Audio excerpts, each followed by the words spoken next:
أما بعد فإن خير الحديث كتاب الله وخير الهدي هدي محمد صلى الله عليه وسلم وشر الأمور محدثاتها وكل محدثة بدعة وكل بدعة ضلالة وكل ضلالة في النار.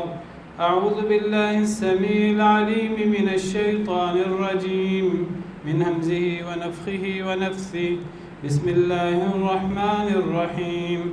آباؤكم وأبناؤكم لا تدرون أيهم أقرب لكم نفعا فريضة من الله إن الله كان عليما حكيما.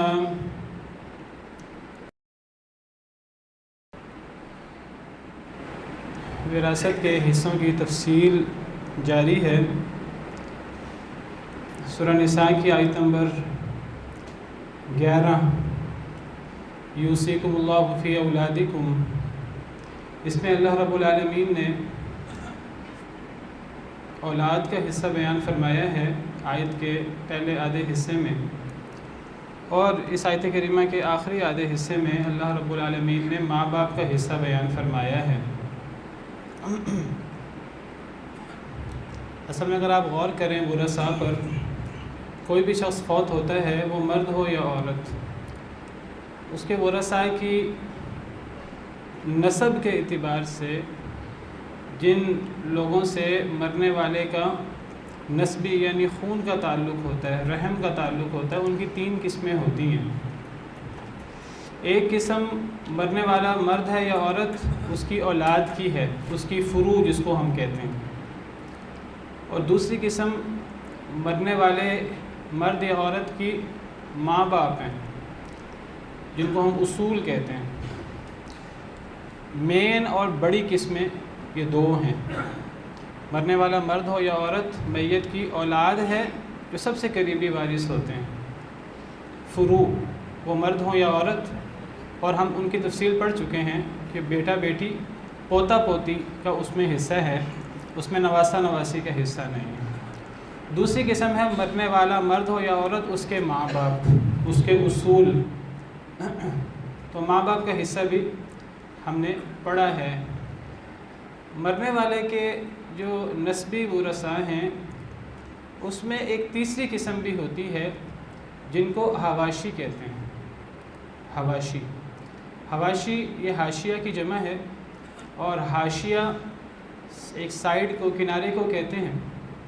تو حواشی سے مراد مرنے والا مرد ہو یا عورت، اس کے وہ ورثاء ہیں جو نہ فروع یعنی اولاد میں شامل ہوں، نہ اصول یعنی ماں باپ میں شامل ہوں، بلکہ وہ اصول اور فروع کے علاوہ وہ سائیڈ کے رشتہ دار ہیں. اور یہ نسبی ورثاء کون ہوتے ہیں؟ بہن بھائی. وہ سگے بہن بھائی ہوں، باپ شریک بہن بھائی ہوں، ماں شریک بہن بھائی ہوں، جن کی تفصیل انشاءاللہ آگے آنے والی ہے. تو بنیادی طور پر مرنے والے کے جو نسبی یعنی خونی رشتہ دار ہوتے ہیں رحم کے، وہ یہ 3 ہی ہوتے ہیں. فروع یعنی اولادیں، مرد ہوں یا عورت، قریب کی ہوں یا دور کی، یا اصول ماں باپ، دادا دادی، نانا نانی وغیرہ، یا پھر حواشی بہن بھائی. ایک قسم اور اہم ہے جس کو قرآن کریم نے بڑی اہمیت کے ساتھ بیان کیا ہے، انشاءاللہ ہمیں ٹائم ملا تو آج ہم اس کو بھی بیان کریں گے. وہ ہے کہ نسب کے علاوہ جن مرنے والے سے جس کا نکاح کا تعلق ہو، شوہر یا بیوی، تو اللہ تعالیٰ نے قرآن کریم میں ان کے حصے بیان فرمائے ہیں. پہلی جو آیت کریمہ جو ہم پڑھ چکے ہیں، سورہ نساء کی آیت نمبر 11، اس میں اللہ تعالیٰ نے جو بنیادی ترین وارث ہیں، فروع مرنے والے یا مرنے والی کے اولاد، یا مرنے والا یا مرنے والی کے اصول ماں باپ، ان کے حصے اللہ تعالیٰ نے پہلی آیت کریمہ میں مکمل کر دیے ہیں. تو جو ہم نے ماں باپ کے حصے پڑھے، اس میں تھوڑی وضاحت ہے. میں اس لیے پہلے جو ماں باپ کے حصے پڑھے تھے ہم نے پچھلے جمعے میں، اس کو بیان کر دیتا ہوں، بھی تھوڑی سی وضاحت جو باقی رہ گئی تھی پچھلے جمعے میں وہ بھی واضح کر دوں. ہم نے ماں باپ کے حوالے سے پڑھا تھا. ایک تو ہم نے پڑھا تھا وَلِأَبَوَيْهِ لِكُلِّ وَاحِدٍ مِّنْهُمَا السُّدُسُ مِمَّا تَرَكَ إِن كَانَ لَهُ وَلَدٌ کہ ماں باپ دونوں کو چھٹا چھٹا حصہ ملے گا ہر ایک کو اگر مرنے والے مرد یا عورت کی اولاد ہو. اور میں نے کہا تھا اولاد میں بیٹا بیٹی پوتا پوتی شامل ہے، بالاجماع نواسا نواسی شامل نہیں ہے. تو اگر مرنے والے کی اولاد ہو تو ماں باپ کا چھٹا چھٹا حصہ ہے. اور پھر ہم نے پڑھا اگر مرنے والے کی اولاد نہ ہو اور وارث ماں باپ ہوں تو پھر ماں کا حصہ تیسرا ہے 1/3. اور باپ کا حصہ اللہ نے باپ کو ذکر کیا اور باپ کا حصہ بیان نہیں کیا تو پتہ لگا کہ اگر اولاد نہ ہو تو اس صورت میں پھر باپ اسبہ ہوتا ہے، اس کا اسبی حصہ ہوتا ہے.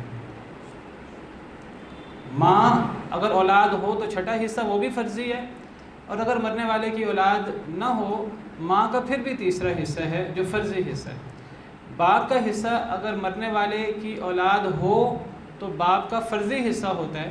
اگر وہ اولاد جو ہے وہ مرد ہو جیسے میں نے پچھلے جمعے میں وضاحت کی تھی تو پھر باپ کو صرف فرضی چھٹا حصہ ملتا ہے، پھر اسبی حصہ نہیں ملتا باپ کو. اگر مرنے والے کا بیٹا ہے یا پوتا ہے اور باپ ہے تو باپ کا صرف چھٹا حصہ ہوگا، فرضی حصہ جو قرآن نے بیان کیا. مزید کوئی حصہ نہیں ہوگا کیونکہ مزید باپ کا اسبی حصہ ہو سکتا ہے باقی بچنے والا. لیکن اگر بیٹا ہوگا یا پوتا ہوگا تو میں نے جیسے ذکر کیا ہے کہ فروع اولاد کی اہمیت اصول سے زیادہ ہے. تو اگر بیٹا یا پوتا موجود ہو تو یہ قریبی اسبہ ہیں، ان کی موجودگی میں باپ اسبہ نہیں بن سکتا، لیکن ان کی موجودگی میں باپ فرضی چھٹا حصہ لے گا. لیکن اگر مرنے والے کی اولاد میں بیٹی پوتی ہیں، مرد نہیں ہیں، تو قرآن کے مطابق باپ کو چھٹا حصہ تو ملنا ہے. قرآن کہتا ہے اولاد کی موجودگی میں ماں اور باپ دونوں کا چھٹا حصہ ہے. لیکن حدیث سے پتہ لگتا ہے کہ باقی بچنے والا مال بھی باپ کو مل جائے گا اس صورت میں اگر مرنے والے کی اولاد میں بیٹی یا پوتی ہو تو گویا کہ باپ کی 3 حالتیں بنتی ہیں. 2 حالتیں اولاد کی مرنے والے کی اولاد کی موجودگی میں ہیں. ان دونوں حالتوں میں باپ کو چھٹا حصہ تو ملنا ہے قرآن کے نص کے مطابق. لیکن اگر وہ اولاد مذکر ہے بیٹا یا پوتا تو اس صورت میں باپ کو چھٹا حصہ ملنے کے علاوہ کچھ نہیں ملنا.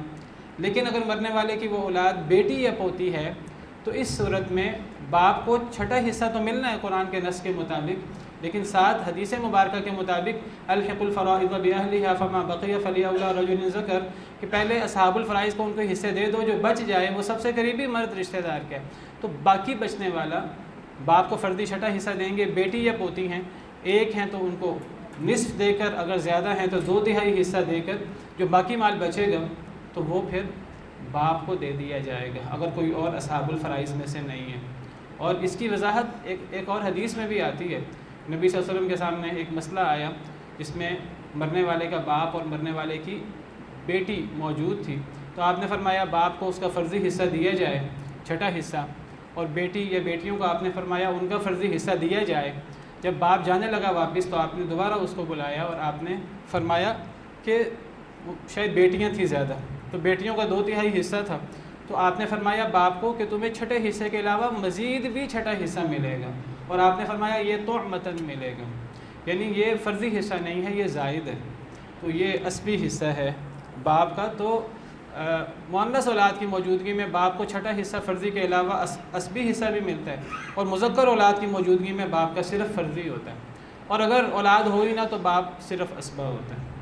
جہاں تک ماں کی صورتحال ہے تو ماں اگر مرنے والے کی اولاد ہے، خواہ وہ مذکر اولاد ہے بیٹا یا پوتا، خواہ وہ مؤنث اولاد ہے بیٹی یا پوتی، ایک ہے یا زیادہ ہیں، تو ماں کا حصہ اس صورت میں تو چھٹا ہے قرآن کریم کے نص کے مطابق. اور اگر مرنے والے کی اولاد نہیں ہے اور مرنے والے کے ورثہ ماں باپ دونوں ہیں تو پھر ماں کا 1/3 ہوگا اور باقی سارا باپ کا ہوگا.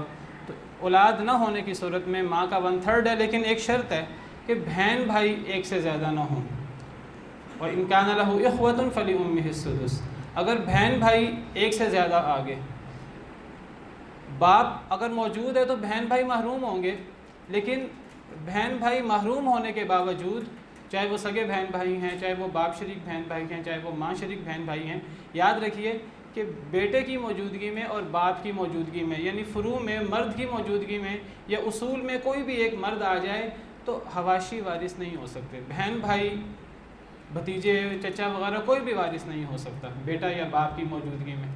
باپ کی موجودگی میں بہن بھائی تو وارث نہیں ہوں گے، لیکن بہن بھائی وارث نہ ہونے کے باوجود اگر وہ ایک سے زیادہ ہوئے تو ماں کے حصے کو وہ 1/3 سے چھٹا حصہ کر دیں گے قرآن کریم کے نص کے مطابق۔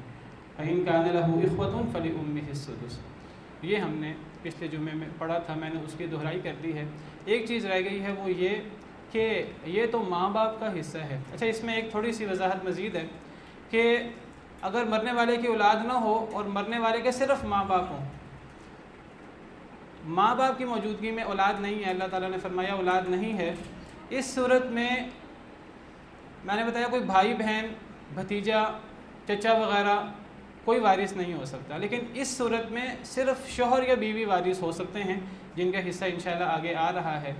اگر اولاد نہ ہو، ماں باپ موجود ہوں اور شوہر یا بیوی میں سے کوئی ایک آ جائے، مرنے والا مرد ہے تو اس کی بیوی، مرنے والی عورت ہے تو اس کا شوہر، تو پھر ماں کو کل مال کا 1/3 حصہ نہیں دینا۔ اس صورت میں ماں کو شوہر یا بیوی کے فرضی حصے سے بچنے کے بعد جو مال ملے گا وہ مال ماں اور باپ کا ہے، اس مال میں سے ماں کو 1/3 حصہ دینا ہے۔ بہرحال یہ تو ماں باپ کا حصہ ہے جو آیت نمبر 11 کے آخری حصے میں اللہ نے بیان کیا۔ اب سوال یہ ہے کہ یہ تو ماں باپ کا حصہ ہوا، تو پھر دادا دادی اور نانا نانی کا کیا حصہ ہے؟ دادا دادی اور نانا نانی کا حصہ ماں باپ کے حصے کے قریب ہوتا ہے۔ تو جس طرح ہم نے بیٹا بیٹی کے بعد پوتا پوتی کے حصے پڑھے تھے، تو دادا بالکل باپ کے قائم مقام ہے اگر باپ موجود نہ ہو۔ اگر باپ موجود ہوا تو دادا وارث نہیں ہے، اگر باپ موجود نہ ہو تو دادا، جس کو عربی زبان میں جد کہتے ہیں، اور جد کا لفظی مطلب ہے بزرگ، خاندان کا بزرگ ہوتا ہے، تو باپ اگر نہیں ہے تو جد دادا وہ باپ کے قائم مقام ہو جائے گا۔ جو صورتیں باپ کی ہیں وہ ساری صورتیں جد کی ہوں گی، 1-2 جگہ فرق ہے، تفصیلی بات ہے، میں اس گہرائی میں نہیں جاتا، ورنہ باقی ساری صورتوں میں اگر باپ نہیں ہے تو جد اس کی جگہ پر ہوگا۔ یعنی اگر مرنے والے کا بیٹا ہے یا پوتا ہے اور ساتھ باپ نہ ہو، جد آ جائے، دادا آ جائے، تو اس صورت میں جس طرح باپ چھٹا حصہ لیتا ہے تو دادا بھی چھٹا حصہ لے گا اگر باپ نہیں ہے تو۔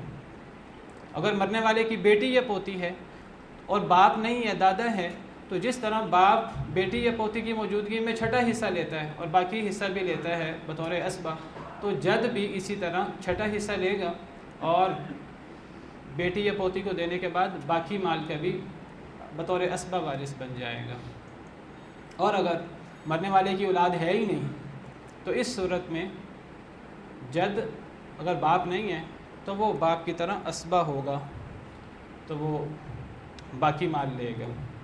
تو دادا کا حکم بھی باپ والا ہے بشرطے کہ باپ موجود نہ ہو، اور اگر باپ موجود ہوا تو دادا کا کوئی حصہ نہیں، کیونکہ وراثت میں الاقرب فالاقرب کا اصول چلتا ہے۔ لیکن یہاں ایک بات بڑی وضاحت، بڑی غور طلب ہے اور توجہ طلب ہے، وہ یہ ہے کہ دادا سے مراد کون ہے؟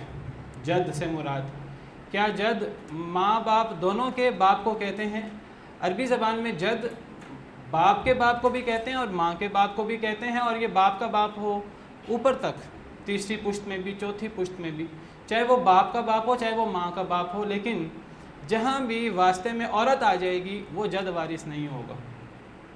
جہاں بھی جد میں اور میت میں واسطے میں عورت آ جائے گی تو ایسے جد کو جد فاسد کہتے ہیں، تو جد فاسد وہ وارث نہیں ہے، وہ اولو الارحام میں سے ہوتا ہے۔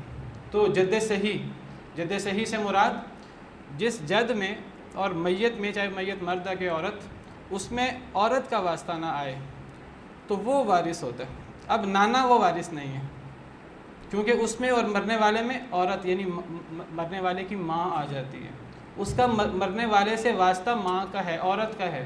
تو جس طرح ہم نے پڑھا تھا کہ نواسہ بھی وارث نہیں ہے، نواسی بھی وارث نہیں ہے، کیونکہ اس میں بیٹی یعنی عورت کا واسطہ آتا ہے، اسی طرح جد فاسد جس کو نانا کہتے ہیں وہ بھی جد فاسد ہے، وہ بھی وارث نہیں ہے۔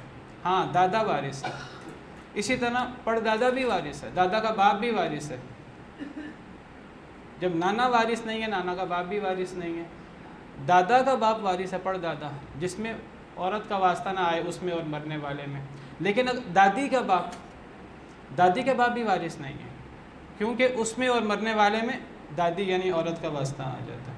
تو جد کا حکم جد صحیح ہو اس کا حکم باپ والا ہوتا ہے, اگر باپ نہ ہو, قریبی جد نہ ہو. جہاں تک جدہ کا معاملہ ہے, نانی دادی, تو نانی دادی وہ ہر حال میں چھٹا حصہ لیتی ہیں. ان کا حکم بالکل ماں والا نہیں ہے.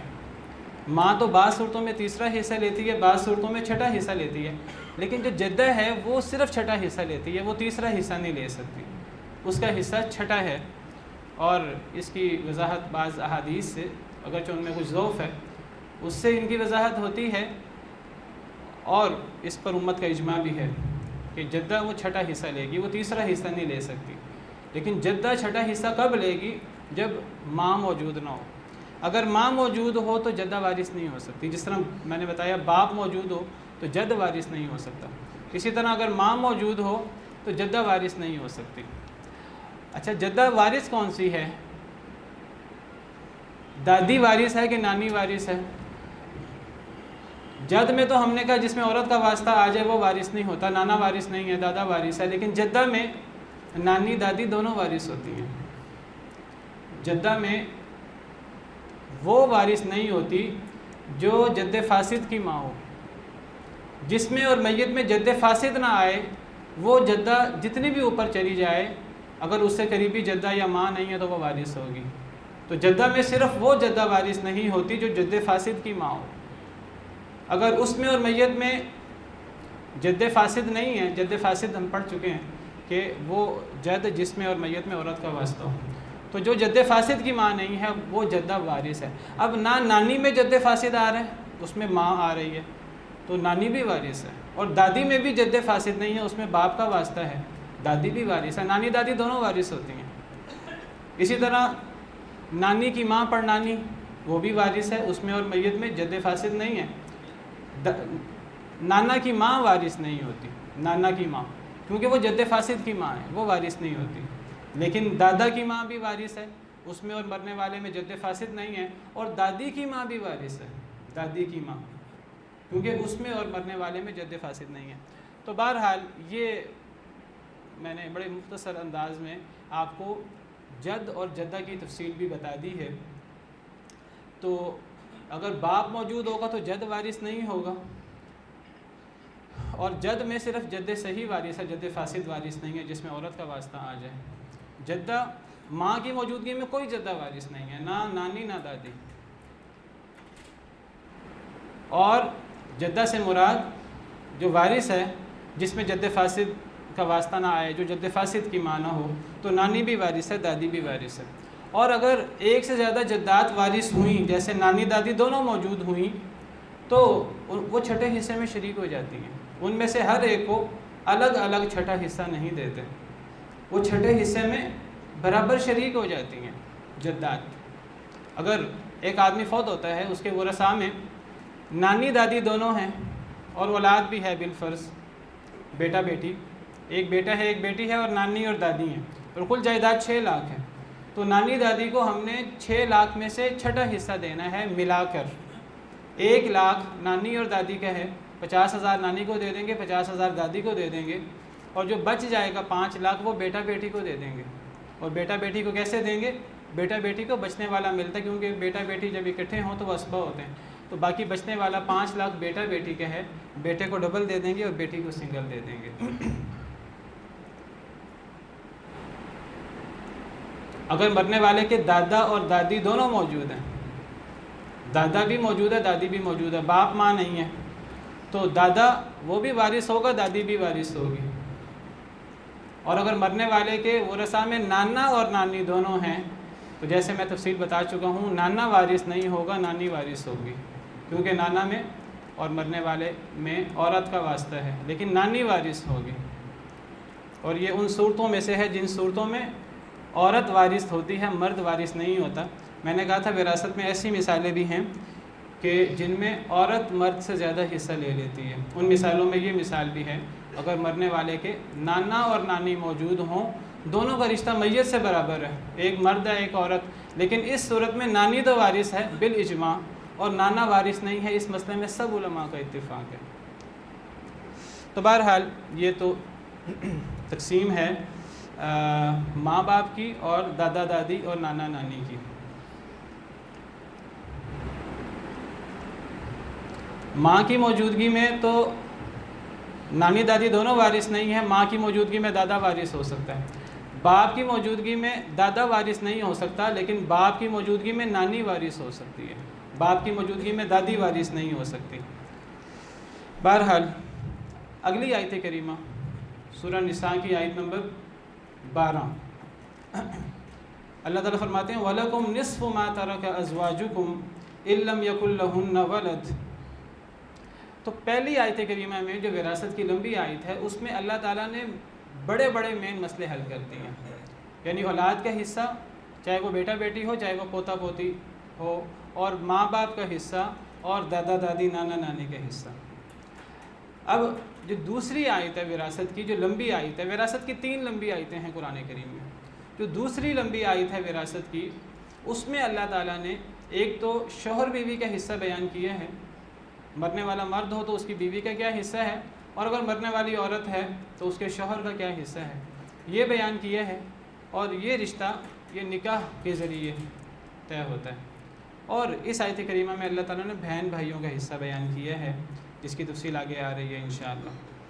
تو اللہ تعالیٰ فرماتے ہیں وَلَكُمْ نِصْفُ مَا تَرَكَ أَزْوَاجُكُمْ إِن لَّمْ يَكُن لَّهُنَّ وَلَدٌ، اور تمہارے لیے، وَلَكُمْ، کم یہ مذکر کی ضمیر ہے، مردوں کی بات ہو رہی ہے، اے مردو تمہارے لیے نصف ما ترک ازواجکم، نصف حصہ ہے جو تمہاری بیویاں چھوڑ کر فوت ہو جائیں، جو تمہاری بیویاں چھوڑ جائیں۔ ترک کئی دفعہ وضاحت ہو چکی ہے کہ ترک اس مال کو کہتے ہیں جو کوئی شخص چھوڑ کر فوت ہو جائے، اور میں اس لفظ ترک سے کئی دفعہ وضاحت کر چکا ہوں کہ اس سے بڑی صراحت سے، بڑی وضاحت سے پتہ لگتا ہے کہ وراثت کا تعلق مرنے کے بعد ہے، زندگی میں وراثت نہیں ہوتی، نہ باپ زندگی میں وراثت تقسیم کرے، نہ بچے باپ سے وراثت کا تقاضا کریں، نہ شوہر بیوی سے زندگی میں وراثت مانگے، نہ بیوی شوہر سے زندگی میں وراثت مانگے، نہ ماں باپ زندگی میں بچوں سے وراثت مانگیں۔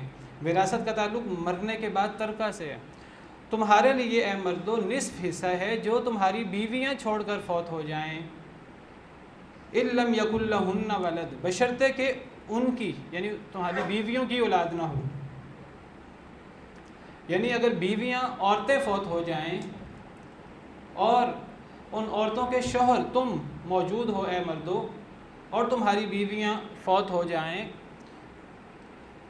اور ایک شرط ہے کہ ان بیویوں کی اولاد نہ ہو، تو اس صورت میں تمہارا حصہ نصف ہوگا کل جائیداد کا، اگر بیویوں کی اولاد نہ ہو۔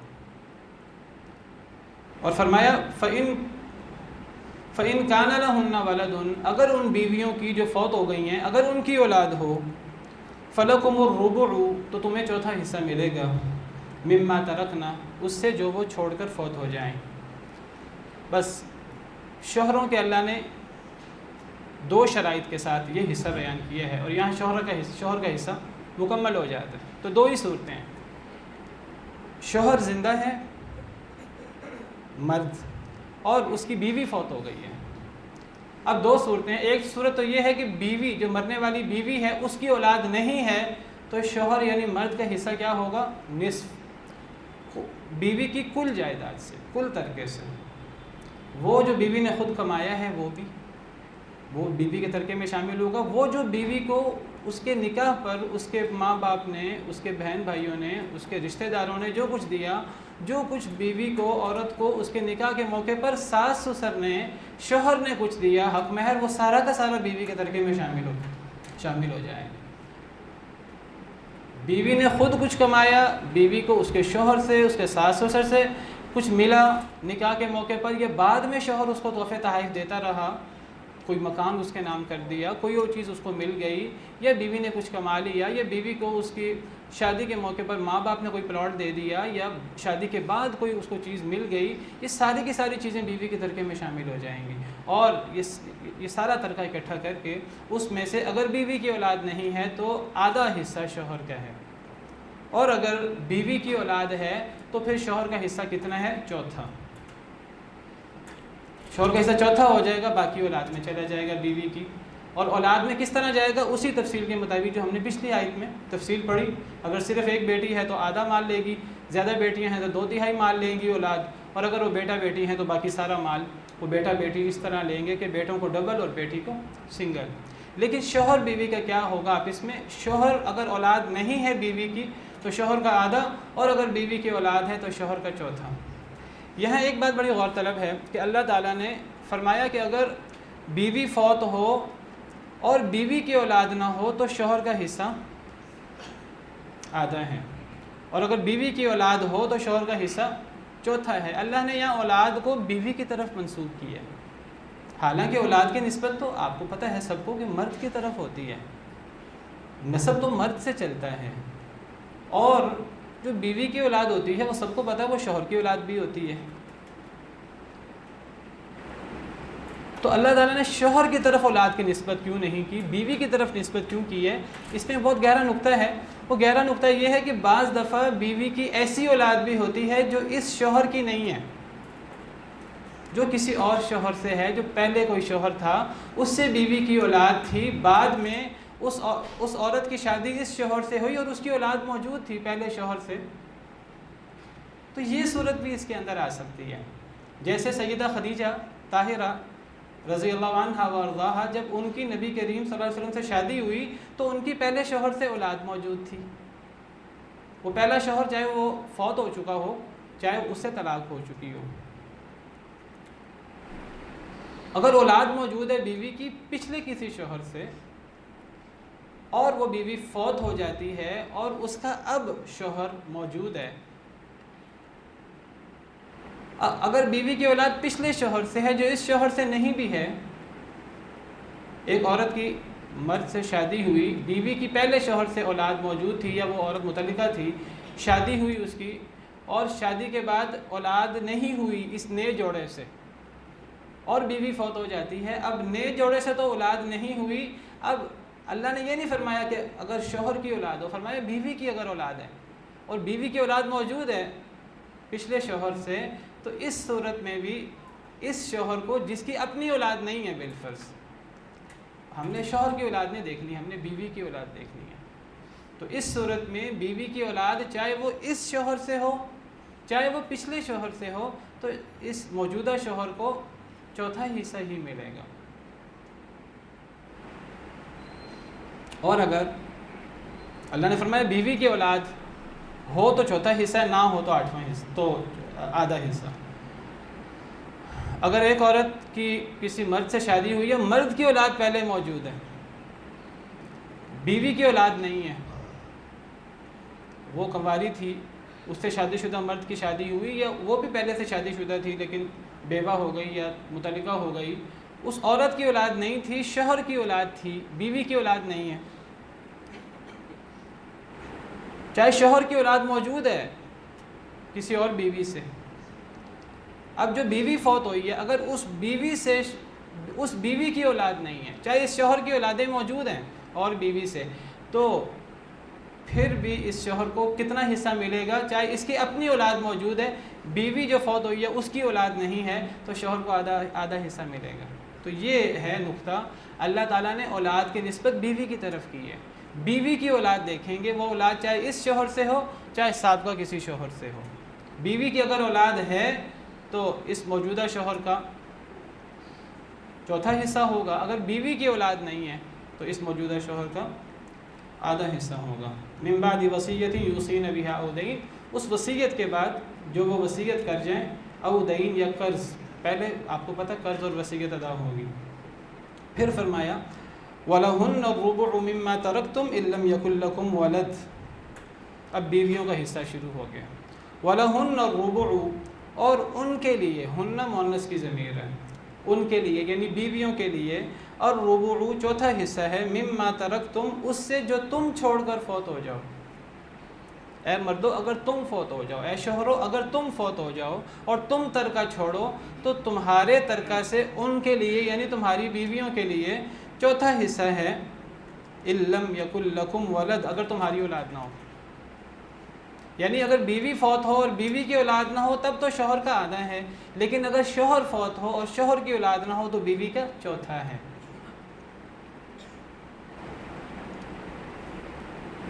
فَإِن كَانَ لَكُمْ وَلَدٌ، بس اگر تمہاری اولاد ہو، تم فوت ہوئے ہو، اے شوہر ہو اے مردو اگر تم فوت ہوئے ہو اور تمہاری اولاد ہو، فَلَهُنَّ الثُّمُنُ، تو تمہاری بیویوں کو 8واں حصہ ملے گا، مما ترکتم، اس سے جو تم چھوڑ کر فوت ہو. تو بیوی کا حصہ شوہر کے حصے سے آدھا ہوتا ہے. یعنی اگر بیوی فوت ہو اور بیوی کی اولاد نہ ہو تو شوہر کا آدھا ہوتا ہے، لیکن اگر شوہر فوت ہو اور شوہر کی اولاد نہ ہو تو بیوی کا آدھا نہیں چوتھا ہوتا ہے. اور اگر بیوی فوت ہو اور بیوی کی اولاد ہو تو شوہر کا چوتھا ہے، لیکن اگر شوہر فوت ہو اور شوہر کی اولاد ہو تو بیوی کا 8واں حصہ ہے. اور اولاد آپ نے دیکھنی ہے، مرنے والا مرد ہے یا عورت، اس کی اولاد دیکھنی ہے. اور ایک تھوڑا سا فرق ہے، وہ اور ہے کہ بیوی اگر فوت ہوگی تو اس کا تو شوہر جو ہوگا وہ ایک ہی وہ وارث ہوگا، کیونکہ ایک عورت کا ایک ہی شوہر ایک وقت میں ہو سکتا ہے. لیکن اگر مرنے والا مرد ہے اس کی بیویاں ایک سے زیادہ ہو سکتی ہیں بیک وقت، 4 بیویاں تک ہو سکتی ہیں ایک وقت میں.